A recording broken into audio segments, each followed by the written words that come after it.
પતિના પૈસાથી પતિને જ બેવકૂફ બનાવવો એટલે બ્યુટી પાર્લર. હવે આપણી તકલીફ એ છે કે ક્યાં મોઢેથી છોકરાઓને કેવું કે મોબાઈલ સાઈડમાં મૂકીને થોડુંક વાંચી લે. આ તો સારું છે કે ભગવાને રાત બનાવી છે. અચ્છા. નકર 24 કલાકમાં 10 GB નેટ ઓછું પડત.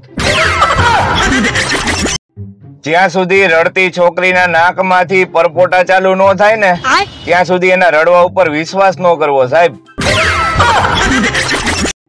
એક સુશીલ સુંદર અને ઘર રખું કન્યાનો હું તમને ફોટો બતાવું છું. અચ્છા. કોઈ ઉંમર લાયક ધ્યાનમાં હોય તો કેજો. સપનામાં જો તમને પાન દેખાય ઠીક હે એટલે સમજી લેવું કે તમને કોક ચૂનો લગાવવાનું છે. છોકરીઓ દિવસે ડીપી માં ફોટો એટલા માટે નથી બદલતી કારણ કે દિવસે તડકો હોય. એક જણો પથરી કાઢવા રોજ બિયર પીતો. અચ્છા. ડોક્ટરે કીધું કે પેલા લીવર કાઢવું પડશે. કિંમતી વસ્તુ હંમેશા એકલી હોય છે. અચ્છા. જેમ કે ચાંદો, સૂરજ, વાંઢાવ. એટલે વાંઢાવ તમે ઉપાધિ ન કરતા, તમે કિંમતી જો બધાય. લોકોને એટલા પૈસા જ ઉધાર દેવા જેટલી આપણી ભૂલવાની ત્રેવડ હોય. પેલા વહુ ડરતી કે સાસુ કેવી મળશે, હવે સાસુ ડરે છે કે વહુ કેવી મળશે. ટ્રાફિક સિગ્નલ ઉપર 1 મિનિટની રાહ નથી જોતા. અચ્છા. એવા પાછા છોકરીઓના રિપ્લાયની કલાક સુધી રાહ જોવે.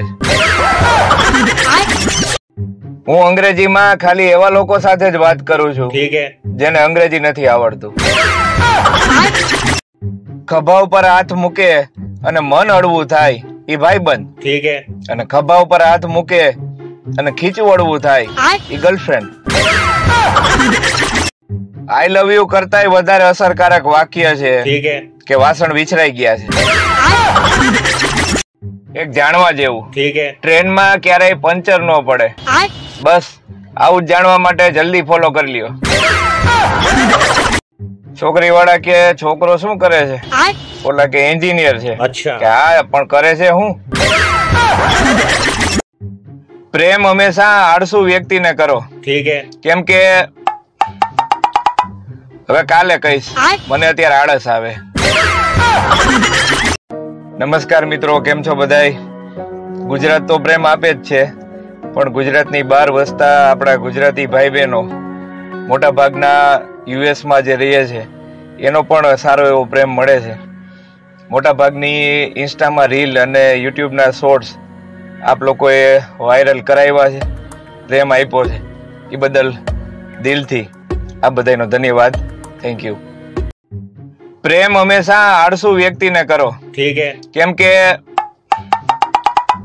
હવે કાલે કહીશ, મને અત્યારે આળસ આવે. તો આ છે છોકરીનો ફિલ્ટર વગરનો ફોટો, અને હવે આ છે ફિલ્ટર લગાડ્યા પછીનો ફોટો. તમે પહેલી નજરના પ્રેમમાં માનો છો કે હું બીજી વાર તમારી સામેથી પસાર થાવ? શાકભાજી મોંઘું નથી હોતું સાહેબ. અચ્છા. પણ પત્ની જયારે શાકભાજી લેવા જાય અને આવતા આવતા જે 100 રૂપિયાની પાણીપુરી ખાઈ જાય છે ને, એટલે શાક મોંઘું લાગે. હદ તો ત્યારે થઈ મિત્રો જયારે એક પત્નીએ પતિને પૂછ્યું કે પાડોશી યારે બાજવાનું થાય ત્યારે હું કેવા કલરની સાડી પહેરું. એક છોકરાએ એની ગાડી પાછળ લખ્યું હતું કે અમે તો ફરવાના અને હપ્તા અમારા બાપા ભરવાના. આ ભણવામાં જાજી ડિગ્રીઓ ભેગી કરી હોય ને એના મગજ તપેલા હું કામ રીએ એ આ તાપમાનની ડિગ્રી ઉપરથી ખબર પડે. સંબંધોમાં સૌથી વધારે છેતરતું વાક્ય, એલા તને મારા ઉપર વિશ્વાસ નથી. એક મિત્ર એના મિત્રને પૂછ્યું કે તારી પત્ની શું કરે છે? ઓલો કે પ્રોગ્રામર છે. કે વાહ, શેનો પ્રોગ્રામ બનાવે છે? કે કાઈ નહીં, બસ આજે મૂવી નો, કાલે શોપિંગ નો અને ફરવા જવાનો, બસ વગેરે વગેરે. ફૂલ બોડી ચેકઅપ કરાવ્યા પછી નર્સ એક ભાઈને કહે તમારા બધા રિપોર્ટ નોર્મલ છે, પણ તમારી નજર ખરાબ છે, એનો કઈક ઈલાજ કરો. મિત્રો જીવનમાં એક વાત ખાસ યાદ રાખજો કે વચ્ચે તિરાડ પડેલા પ્લાસ્ટિકના પાટલા ઉપર બેહી અને સ્નાન કરવું જોઈએ નહીં. પતિ પત્ની વચ્ચે સૌથી વધુ બોલાતા વાક્યો, એમાં પતિનું વાક્ય કે તું મારી વાત સાંભળ, અને પત્નીનું વાક્ય તમે તો રહેવા જ દ્યો. તારી યાદની હું શું વાત કરું યાર, તારા વગર મને 60 મિનિટ પણ કલાક જેવી લાગે છે. જો તમારી એવી ઈચ્છા હોય કે આખી જિંદગી કોક તમને યાદ રાખે તો બસ કોકની પાસેથી ઉછીના લઈ અને ગાયબ થઈ જાવ. ભાગીને લગ્ન કરવાની 4 ટિપ્સ. એલા ભાગવાના દીકરા થાવમાં ભણવામાં હરખું ધ્યાન રાખો અને કામમાં હરખું ધ્યાન રાખો તો હારી છોકરીઓના માગા સામેથી આવશે. સગાવાલા ભલે વારંવાર તમારો હાલચાલ ન પૂછે પણ તમારા સ્ટેટસ ઉપર એની પૂરી નજર હોય. ટીચર છોકરાને કહે તો આટલો બધો મોડો કેમ આવ્યો, ઓલો કે મારા મમ્મી પપ્પા બાંધતા હતા ને એટલે. તો એ કે એમાં તારું શું કામ હતું કે હું બે ના વારા ફરતી ચંપલ આપતો હતો. ભાઈ હજી કેરી માંડ દાઢે વળગી હતી ત્યાં તો ભજીયાનું વાતાવરણ ચાલુ થઈ ગયું.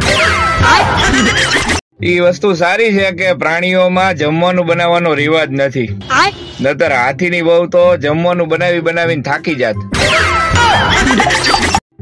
લોકો માને છે કે ઇંગ્લિશ આવડતો એ હોશિયાર હોય. અચ્છા, અરે જાવ તમારું ઇંગ્લિશ તો અમે પી જાય છે.